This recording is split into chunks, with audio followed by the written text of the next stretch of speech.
Hi guys, I'm sorry I haven't updated in months, but I've actually been reading a heck of a ton of books that I will be reviewing to you. My face ain't perfect, but we're going to deal with that a little later. Alright, so the two books, it's going to be two mini reviews because I've definitely got to return these to the library now that I kind of have to read them back to back to finish them to do this review. So it's going to be like a two-in-one. It's not going to be a two-parter, it's going to be a two-in-one. So the first book I'm going to review for you is Troublemaker, Surviving Hollywood and Scientology by Leah Remini. You may remember her from such shows as King of Queens. She was on Saved by the Bell. She played the blonde dude's girlfriend or whatever for a short period of time. And you can even see her with Kevin James on Saved by the Bell, and she was on Cheers and Living Dolls, which never really went to publication. Like, the show was cut. She said that by she was part of 25 failed TV shows and pilots and stuff. So anyway, this talks about her life during Scientology, like before she was a Scientologist, and her life after Scientology. Now, when she was in this cult, she was a child. So the reason she so vehemently defended it was because she was a kid, and her mother was in this, and when you're brought into it, she was kind of brainwashed. They didn't really let her go to school, so she didn't learn about the things other kids learned about, and she never felt really in place. According to the book, she said that she always felt a little out of place, and that, quite frankly, she felt that she never had the right things in life. And she wished that she had plastic on her furniture like other kids did, and stuff like that. And she lived in Bensonhurst, New York, with her mom and her sister. Her dad was an abusive man that left the family early on, and their parents got a divorce. Her mother met a man named Dennis, who was a Scientologist. Dennis helped Leah on her path, and her mother's path to Scientology. Now, when her mother joined Scientology, Leah and her sister did too. And when they joined Scientology, they joined the esteemed Sea Org when they were teenagers. And the Sea Org was a very strange organization. It was basically child labor. The kids would work in dingy motels cleaning for high-ranking Scientology members. They were never supposed to talk to people. And they were dressed in ridiculous outfits. They lived in a dingy motel, which was roach-infested, and the rooms were crammed quarters. Their baby sister, who their mother was pregnant with Dennis by, was left in a crappy little room with a bunch of other crying babies being taken care of by a child, which was even more crazy. So Leah and her sister would kind of take care of her baby sister, is what would happen. So anyway, as Leah grew up, she got kicked out of the Sea Org for asking too many questions, for getting in trouble with her, I guess, supervisor with the Sea Org. They got paid like $8 for cleaning. They would visit their father occasionally and his new wife. He would also call it a cult, but she would defend it. And Leah, when she got kicked out of the Sea Org, her and her sister got kicked out. Leah got kicked out for just, making out with her boyfriend, and he kind of just cupped her upper boob, but it was on her shirt. It was on her shirt, and it wasn't really that inappropriate to her because they were dating, and she didn't really go any farther than that. And also, after they got kicked out, Leah was a struggling actress, but they still stayed in Scientology. They just switched to the one in LA, this big blue Scientology center. And basically, Leah came up with a list of goals for herself. She wanted to be on Dancing with the Stars, she wanted to be on a successful TV show, do a movie, and be on the Scientology magazine.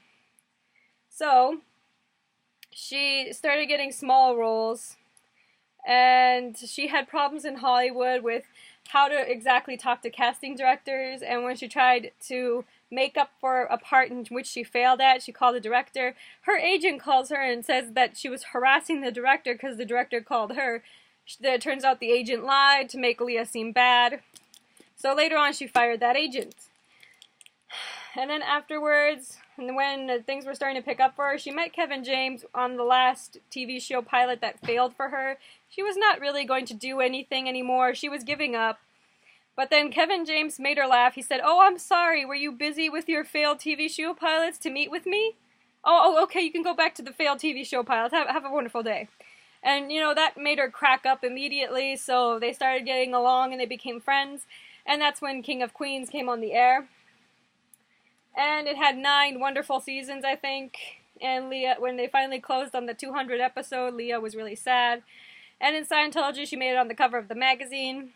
But then she started to get kind of confused. One time she went over to Tom Cruise's house. Now that she was a celebrity Scientologist, people recognized her. It was weird because he wanted to play hide and seek. He was an old man. He was 20-something and he wants to play hide and seek. And her and her husband Angelo and Will Smith's wife, Jada Pinkett Smith, and Will Smith thought this was really odd. That he's a grown man playing hide and seek. And they thought he was kidding. No, he was very serious. This man wanted to play hide and seek. Okay? So, they played hide and seek. And then, when they went to Tom Cruise's wedding, Katie Holmes wrote up a report about her, how she was acting inappropriate, when all she was doing was actually helping calm down Suri Cruise, who was crying in the bathroom with 2 other Scientologists, and they were treating Suri like she was an adult, telling her to get it together. And Leah kind of said, well, she's a kid, she needs to be calmed, not talked to like that. So, after that, a bunch of other people wrote knowledge reports about her, which is basically intermittent snitching. People would snitch on each other. And basically Leah and her mother wrote reports on each other. Everybody wrote reports on each other. And she was moving up the OT, which is the levels to, the bridge to total freedom is what they called it. Which you move up through OT levels. And afterwards, after the wedding, Leah kept asking where the wife was of the Shelly Miscavige. They refused to tell her where she was. And then eventually she started talking to people who left the faith, who were considered suppressive people because they were against the faith, who have been robbed of their life savings and have been harassed by other Scientologists. So after that, she left Scientology publicly. At first she was quiet about it, but then she just couldn't get the gnawing questions off her back. And that's when she filed a police report about Shelly Miscavige, and that's when Scientology stroked back at her with the few celebrities that it does have in the church. And Scientology has nothing to do with making you famous, by the way. In this book, she exposes that that's just a big Hollywood lie that Scientology likes to perpetrate. So it can get young ingenue actors and actresses into the cult and make them think that Scientology is the only way they're ever going to stay relevant. Which is not true. Leah only met one casting director that was a Scientologist. The rest were regular people, and she said that being a Scientologist actually made it harder for her to get roles because of the stigma that came with it. Now, she doesn't hate the ideals of the religion, she just thinks that Tom Cruise and David Miscavige are the ones that are making the faith hard to believe in. And in the book, she talks about how she did Dancing with the Stars and how hard it was for her to do that song. And how lucky she is that her mother and her entire family left the faith with her, and that she doesn't have to deal with the loss other Scientologists deal with when they leave the faith, of losing their family and friends and everybody they ever knew. So this is a strong read about books, Hollywood. It talks a lot about how to get roles and how they kind of, when you don't get a role, they're kind of like, it's not going any further from here. And how to be confident during auditions, and how to talk to casting directors. So it's a very helpful book. It talks about real Hollywood, which is not a fun place. So there you go. That's Troublemaker by Leah Remini, Surviving Hollywood, and Scientology. Really good read. And I'll just show you here some pictures that she put in the book. There you go. That way you can view Leah's life. Blah da doo doo doo. Blue do do do do. Yeah. Yeah, this is like her life.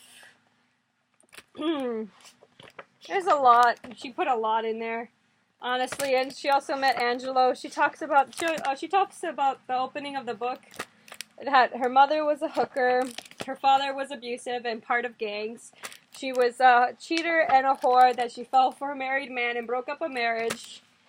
And she literally talks about anything the Scientology faith would rat on her about. So this book, very open, like reading a person's diary. It's very personal, and honestly, I didn't really know about Leah Remini before this book, so I think I might actually watch King of Queens now. Possibly.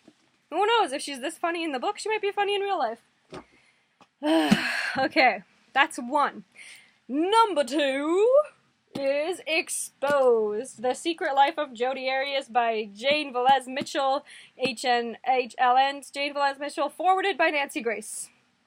Alright, so there's an attractive blonde here, and then there's a mousy brunette here. One of these things is not like the other. One of these things is weird. Alright, so Jodi Arias pretty much killed her boyfriend Travis Alexander a couple of years back, and her story's been getting a lot of attention because, of course, she's a very attractive woman, and she did a 180. She went from blonde to brunette, and basically people wanted to know why she killed him. This book talks about it, and it's actually a flashback kind of book. It goes back in Jodi's past, back in Travis's past, and then forward to the present day of her getting booked and arrested, and how the police were talking about what she did. And basically, the reporter talks about how Travis had sex before he met Jodi, and being a Mormon, that's also a no-no, with a woman named Deanna Reed. She was his girlfriend, and they had sex. They went to their church, and they asked for forgiveness. Travis was raised by crack addicts. His father was abusive. His mother was strung out on crack. So one day he went to his grandparents' house and said he wanted to live there. So the grandparents took custody of all 7 children, I think. And then it talks about Travis growing up. He didn't really see school as for him, so he wanted to look for an opportunity, found prepaid legal, and became very successful. But he couldn't find the right Mormon woman. Now, he really likes young women, because I guess they're the only pool of women he wants to go for. He doesn't really want to go for older women. And he wants the bombshell girls that his best friends would end up dating, who were younger than him. So he got in shape, and that's how he met Jodi at a prepaid legal conference. Jodi, a young woman who had emotional turmoil in her life, who was caught hitting her brother at a young age and saying she didn't know why he was crying. You know, strange things by babysitters who would admit she had weird personality disorders happening in the home, that she would throw random tantrums, and that she would just run off. And she had a really great home. She had really great parents who loved her until she was 18, and she decided to move out with a boyfriend who was way older than her and her parents didn't approve of. She found that boyfriend cheating, or she says he cheated, then they broke up. Then she went with the boyfriend's best friend, who was a roommate of theirs, and they dated. She found him cheating, so they broke up. Then she moved away, but not before she would stalk both of the boys at different intervals in her life. She would come by, bring random groceries to their homes, unwelcome, just leave it on their doorstep, and that would scare the crap out of these guys. Okay, that's not normal behavior. And then, she met a man named Daryl Brewer, who was her boss at this really swanky restaurant she worked at, and they started dating. Daryl had a child and was divorced, did not want to get married, and he did not want any more children. He pointed this out to Jodi when they dated, but she decided, you know, she'll give it a shot, maybe he'll change his mind. Eventually, though, she saw the relationship was going nowhere, even though they bought a house together, so they decided to break up. Now, what ends up happening after that is that Jodi hears from a friend that works for prepaid legal about prepaid legal, and that there was a conference going on in Vegas that she could go to see some more opportunities, because as of now she was a high school dropout and she didn't really have any college experience, and she was a wannabe photographer, wannabe model kind of thing, and she kind of was living in this house with a man that clearly didn't want marriage, so she decided to give it a shot, meets Travis Alexander there. They form a relationship, but Jodi's creepy, stalky behavior kind of creeps him out eventually, and they break up. In this book, it covers what happened afterwards, how she would slash his tires, stalk his house, watch him through the windows of his home, move from her home in Yreka, California, to move to Mesa, Arizona, where Travis lived. She also, extorted him with a sex tape that she recorded of them having phone sex. And if he ever tried to break up with her, she would show it to the church, and he could get kicked out and excommunicated from his faith, and that way he would never be able to find a wife and marry and have family. So that's how she kept him on the line for so long. And it also talks about her many, many different stories about first the intruders, about how she escaped, a harrowing escaped, and then her first lie was she was never there at Travis's house the night he died. And then it talks about in her journals how she wishes Travis would just see her as wife material. I mean, she even got baptized in his faith. She didn't really believe in Mormonism, but she wanted the guy, so she was a Mormon. And then the book also covers the outrage for people that wanted justice for Travis and the many lies that Jody told, how he was masturbating to pictures of children, how he was a pedophile, how he was abusive. It also talks about the impact it had on the people that were on Jody's defense team. One of her first lawyers, a female lawyer, quit, and that was replaced with Vanessa Williams. And it talks about Kirk Nurmi and how they wanted to actually stop being Jody's lawyers, but the judge would not let them stop. They needed to be her public defenders. And then it also talks about how the Jody's defense now over the years racked up, because she couldn't afford a lawyer and two were provided for her, that's the law. And the lawyers pretty much, it racked up to $1.4 million, I think, in lawyer fees for the state. And it talks about the hung jury in the book, Jody's personal life, her friends' experiences, why certain witnesses never came forward, like her mother, her friend Patty from childhood, and a bunch of other people. Some said they were just threatened and, kind of forced out of coming to testify because people were, making very, very sick claims to them if they did. And there was a mob mentality against anybody who would dare defend Jody. And pretty much the book also talks about Jody's life before Travis and after Travis and how she lied. It talks about her new romantic conquest that was Ryan Burns, who was also Mormon and with prepaid legal. It talks about every aspect of this trial. And it only has a few really different tidbits. It talks about her early life, her artistic career. It only has a few interesting things that really weren't included in the 48 Hours documentary or the later 48 Hours documentary, The Lies of Jodi Arias, or the trial tapes. So honestly, this is like an okay read. I'd give it like a 5 out of 10. It's not that great. But it also has some interesting little pictures of Jody and Travis's family throughout the years I can show you. Young Jody and her friend Patty. Here. Also have some pictures of Travis. Some more pictures of Jody. Yeah, there's a lot I'm throwing at you, but there we go. More pictures, more pictures. More pictures, more pictures. Her winning a singing contest here, and her lawyers, crime scene. Well, not really a crime scene, but her cell. Travis's family. Travis's girlfriends. That was one of his girlfriends, the one that dumped him and he wanted. That was a girl that he wanted but didn't want him. That was a girl that wanted him but he didn't want her. And that was a girl that wanted him but he didn't want her. You're picking up what I'm putting down?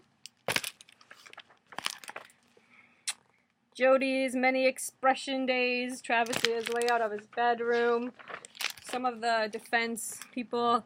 And Travis's family, Jody, taking one last dig at the dead guy. Juan Martinez, I think that's his name, Jody again. A lot of this is a book about her. The author of the book right there in the middle. And then Travis's family crying when they heard the guilty verdict because they know she's going to jail. It's an okay book. Honestly, it doesn't really include anything juicy or interesting, so meh. So that is all for my book reviews. I'm sorry if it feels rushed, but my God, I have to return these books today, or I will get fined. That's what you get when when you order books from the library. You got a certain time limit before you get fines on your card, and I really don't want to have to pay $2, 10 cents, whatever. So hope you guys comment, rate, subscribe, and the Dingle Hopper. It's free, and I'll see you in my next video. Tell me what you want me to talk about, read about, whatever. Love y'all, and goodbye. See you later. Seriously. Alligator.